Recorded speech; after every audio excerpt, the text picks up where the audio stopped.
How's it going, everybody? Welcome to the channel. This is Big Daddy Dave, and this is a map tour for a new-ish mod map to Farming Simulator 22 called Greenhills Estate. And the reason I say new-ish is because this appears to be a console release, and this map has been available for PC for quite some time. So we're going to start with the description from the Mod Hub, and it reads, "Welcome to Greenhills Estate. The Greenhills Estate is located in the heart of the English countryside and has been left as pasture land for many years. Now the land has been sold for farmland. The local landowner and neighbor have some fields, some contract may be available. Have you got what it takes to create fields, build production chains, complete contracts, and become a profitable farmer?" The map is standard 2 km by 2 km size and includes 4 fields, 57 buyable farmlands, 2 forestry areas, sale points for grains, bales, and production items, sawmill, extra ground angles, extra paintable terrain textures, UK decorative plants and bushes, UK license plates, custom soil map for precision farming, no traffic, no pedestrians, no collectibles. The map has standard seasonal growth plan. Enjoy the map and happy farming. Now, there has been a changelog update, and that's changelog 1.1.0.0, and it reads, "Note, this update will require a new save game. Removed multi-terrain angle, custom lighting and color grading, added more fields, now 7 fields, updated farmlands, now 76 buyable farmlands, lowered the cost of farmlands, redesigned of PDA, redesigned of map border, updated starting vehicles in new farmer mode, created separate selling stations at the farmers market for bales, new floodlights added to vehicle shop selling and buying locations, added a few more decorative plants, updated AI splines for gravel road and selling buying locations, updated snow mask, added sleep trigger at vehicle shop, added wardrobe trigger at vehicle shop, added manure buy and sell points, added slurry buy and sell points, lowered the amount of cut grass on grass fields and meadows, lowered the sell prices for grass, hay, straw, and silage, new sawmill with new products, fence rails, fence post square, fence post round, gate posts, new fence and gates added to build mode, new hedgerow added to build mode, custom US meadow grass removes warning from log. All the fences, gates, and hedgerows within the map can be removed from the build mode." The map was created by Jampot72 and is 82.58 megabytes to download. And if we take a look at the map, this is what it looks like. You start out here on the eastern portion of the map over by the shop. There are no mods required for this map, and you start out by owning this little section down here, specifically farmlands number 1, 2, 3, and 8. 1 and 2 are fields, but they have no products planted in them. Number 3 is a grass field, and it is currently in growing state. And then number 8 is your main farm area. You cannot purchase all areas of the map. You can see right here where the lake is. That seems to be the one area on the map you are not able to purchase. Let's see. You do not start out with animal pens. You have contracts available, no production chains to start out with, and no collectibles. And if we take a look at the kind of range in prices, it's not that bad, actually. So you have small areas here that are super, super cheap. 11,000 for this little plot of land here.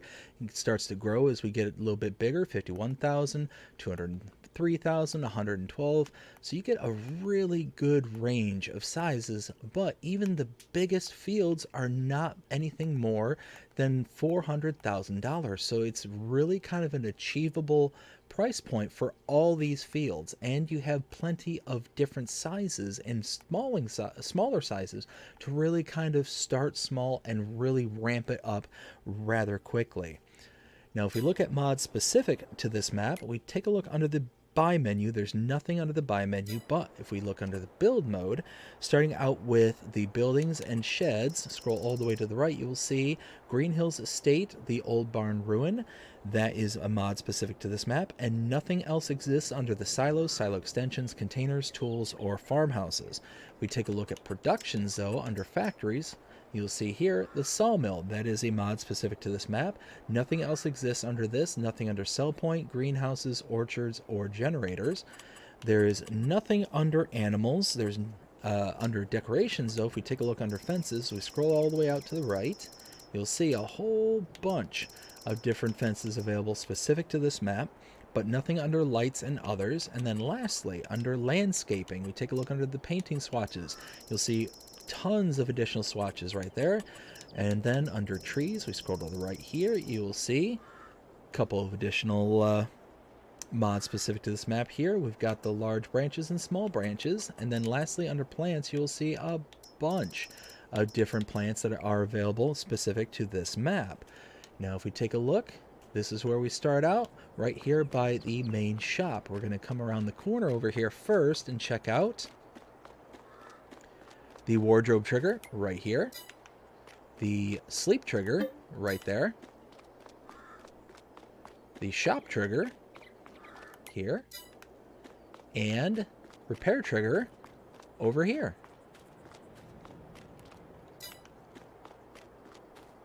And now we're going to hop into our tractor here. All this stuff is right up here at the main shop when you first start out.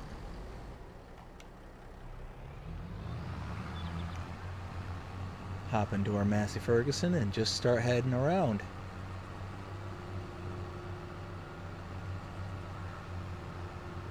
And now right next door, pulling in over here, we have the farmer's market sell point right here to my right. In front of me is the farmer's market products sell point. In the corner right over here, we have a fuel tank, which is our main fuel buy point right here. Over here to my immediate right, we have the farmer's market store, which is a buy point for seeds, road salt, lime, and solid fertilizer. And then just beyond that is the farmer's market bale sell point.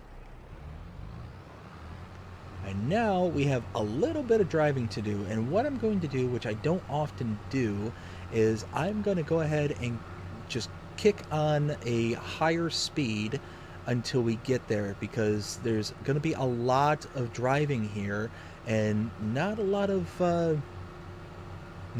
things I can do or say to really kind of fill that gap. So I'm going to go ahead and increase the speed until we get closer to our next point of interest.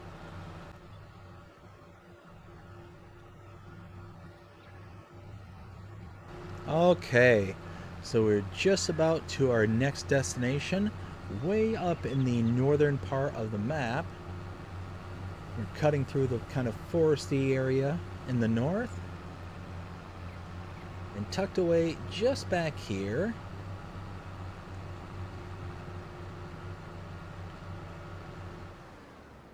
is the sawmill.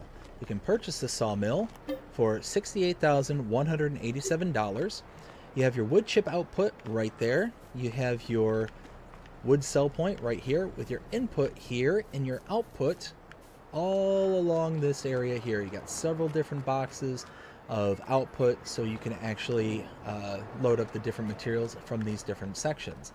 Now, you do have a forklift right here. You do have it available to you, and I'm going to go ahead and purchase this specific production point because of the different outputs that it does put out. This is specific to this map, so you can create wood planks. We're all used to that, but you can also create fence rails, fence post square, fence post round, and wood gate posts.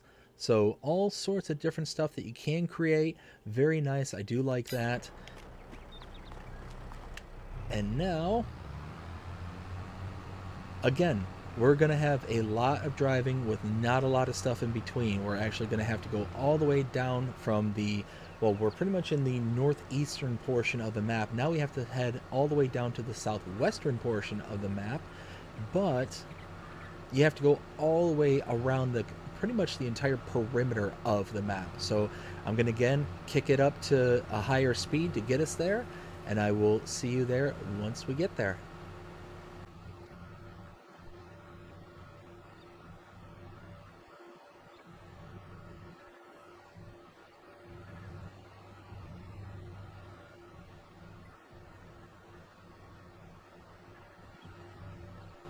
All right, so we made it down here to the southwest portion of the map, and we're going to start picking up all the production, or not production, but all the points of interest right down here. So starting with, to my right-ish, we have the Animal Dealer Bales Sales sell point. Continuing on, also to my right, this is the Manure Sell Point right here. Just behind the wall is the Manure Buy Point. Around this corner is the Slurry Sell Point and the Slurry Buy Point right there. Now I'm passing by here to my right. This is the Water Tank, so the place where you can purchase water. And then last but certainly not least, in the corner over here is the Animal Dealer. Now if you have pens or pastures already loaded onto the map, you can come up here, click on this icon, and you will be able to purchase animals either here, or you can use this same icon at the pen and pasture itself to purchase your animals. Now, the problem with this is that if you purchase it from here or the pen and pasture directly, you will incur an additional fee. That fee is associated to a delivery fee.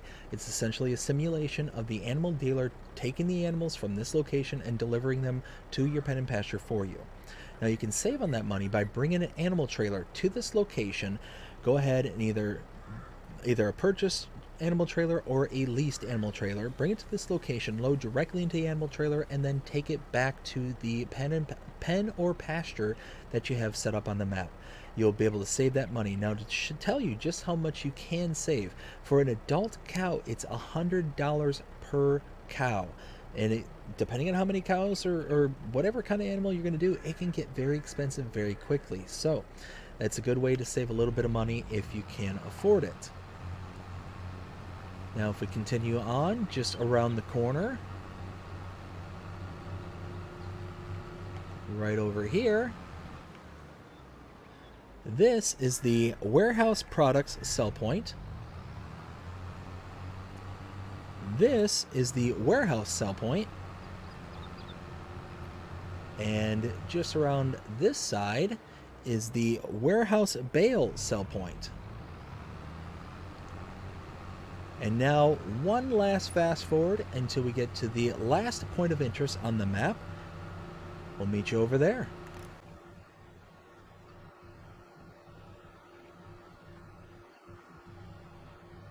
Alright, and now we are coming up on the last point of interest. Just tucked away on the southern portion of the map is your starting farm. So if we come up here and we pull down the driveway, and it's pretty run down. You can see we got missing fence posts. We've got just a really dilapidated barn right here on the property, and a kind of okay shaped barn. A little bit of overgrowth inside, but other than that, that's it. These are our fields right over here.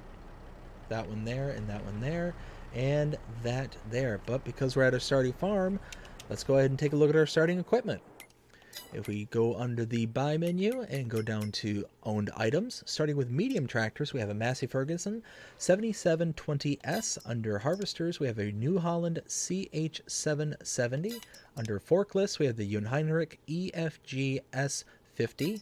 Trailers, the Klaas Carrot 140 TD. Header for the New Holland. Plows, we have the Kavernland EcoMat. Under seeders, the Pottinger Terrasim C6F. Under fertilizer spreaders, the Bradell K105, header trailer, the Nardi N40BX, and weights, the 10 Winkle Pack 1000. That is it. And that's it. That is the map tour. That is Greenhills Estate. And now we're to the point of rendering my opinion, letting you know what I think of this map. 0 to 5 scale as always. Well, this one is kind of a mixed bag for me. So there's some elements about this that I really like. This is essentially a start from scratch that is not forestry driven, and I kind of like that as a concept. The color palette's very nice. It's for the most part understated. You do get these little pops of orange throughout like your starting farm, but that's really about it. Other than that, you kind of get these yellows and whites, but lots and lots of greens. This is really a grass heavy map. You've got a few fields, so you have some contract work. You're not kind of stuck out on your own having to simulate tons and tons of time across the board. But because this is a start from scratch kind of map, it's one of those where there's going to be a limit as to the amount of stuff you can do until you can start buying into more and more productions, more and more areas, and the whole 9 yards. The nice thing is that you don't necessarily have to worry that much about how you're going to buy land. And what I mean by that is that because the land is not that expensive, you're able to buy land with the relative little that you start out with. Because you start out with a grass field, you just need to buy a couple of bits of grass care equipment and just start maintaining it, you know. And the nice thing about that is you're able to just let it regrow and regrow, you know, time and time again over several cycles. So you can make it into silage, turn it into, you know, profit pretty quickly, and a fair bit of it too. There's a couple of buildable places, like placeable areas like what you got here. No biogas plant on the map, so you've got lots of room to grow, and you can really make this map into something that you want. It doesn't have to be anything other than what you want, and that's kind of a nice concept, being able to be in full control of what you can do. And as I mentioned before, there is really only one area of the map that isn't purchasable, and that's where there's a little lake in the kind of center portion of the map. But other than that, you're wide open. Your imagination is the only limiting factor on this map. So on one hand, I really like that aspect, being able to just kind of, you know, do what it is that you want to do. But on another hand, because there's so much scale, so much area for you to grow, it can be a very intimidating and daunting task to take up. So it's one of those kind of a catch-22, really down to the individual player kind of thing. Me personally, I kind of like that to a small degree, but because there's so little to really kind of do at the start, there's not much to keep your attention other than, you know, the grind. And that's what this map is going to be. It is going to be a grind. You're going to have to just come on, you know, work, and then simulate a lot of time. Work, simulate time. Work, simulate time. It's just going to be one of those where you're going to have to work like that. And you're either going to have to borrow a ton of money right up front to be able to start your whole operations out, because you have no real good starting equipment per se, other than like a harvester and a fertilizer spreader. But you need to buy the equipment for it, you need to, or the product for it to be able to use it. You need to pretty much do everything to get everything kind of rolling. You have no starting product, you have no grass, no wheat, barley, anything that's planted. It's all just there, it's all empty. And you're going to have a large undertaking when it comes to your starting farm as well. So, oh, I sneezed there, sorry about that. But at the end of the day, I'm going to judge this map in the same way I would a straight up start from scratch, not start from scratch, but straight up like forestry map. And what I mean by that is, you know, I tend to grade the forestry maps on kind of a curve because of the nature of it, the way that it was designed and the way it was intended to be played. So with that in mind, I would probably give this map somewhere in the 3 to 4 range. I could be convinced anywhere in that kind of range. And the reason for that is it's a very lovely map. It's a very nice kind of smooth undulations. It's got a lot of areas that kind of break the sight line, lots of trees, lots of kind of just natural beauty, and the hedging that kind of follows the map. There is a border, as you can see. I'm bouncing off of a border, so there's no way to kind of skip around, and that's kind of a, again, depending on who you are, that's a plus or it's a minus. You're not going to be able to just come over from the southeast and get down over to the northwest kind of thing. In any other corner of the map, you're going to have to go around this outer perimeter. And speaking of which, I forgot to show the route that we took. So we started out here in the kind of shop area, came up to the next door area with all these sell points. We saw the farmer's market, the farmer's market products, the diesel station, which is the fuel tank, the farmer's market store, which is the buy point, and the farmer's market bale sales. We then came all the way up to the north east corner of the map where it was a sawmill. We came out to here, all the way around to here where we saw the animal dealer sale, animal deal bale sale. We then saw the manure sell point, manure buy point, the slurry sell point, and the slurry buy point. We saw the animal dealer bale sales, and then the animal dealer. We then came out to here where we saw the warehouse products, the warehouse, and the warehouse bale sales, and then followed this all the way back out to here, down here to the kind of main starting farm area. So yeah, I mean, when everything's said and done, it is a very basic map, but because of it being intended to be that way, it's kind of gets a little bit of grace for its basicness, and it's intended to be built up. It's intended to be, you know, created as something more than what it is right now. So I like that to a degree, but again, that's why it's kind of middle of the pack. But I could hear some arguments as to say that it's, you know, a little bit better than the middle of the pack kind of thing. But that's kind of where I stand on this. I hope you enjoyed this map tour and kind of map update. I hope you enjoyed it. If you did, please show me by liking, sharing, subscribing, following, commenting, doing all the things the algorithms enjoy you doing. That shows you're engaged with this channel, enjoying the content. And that being said, I hope you have a fantastic day. Take care.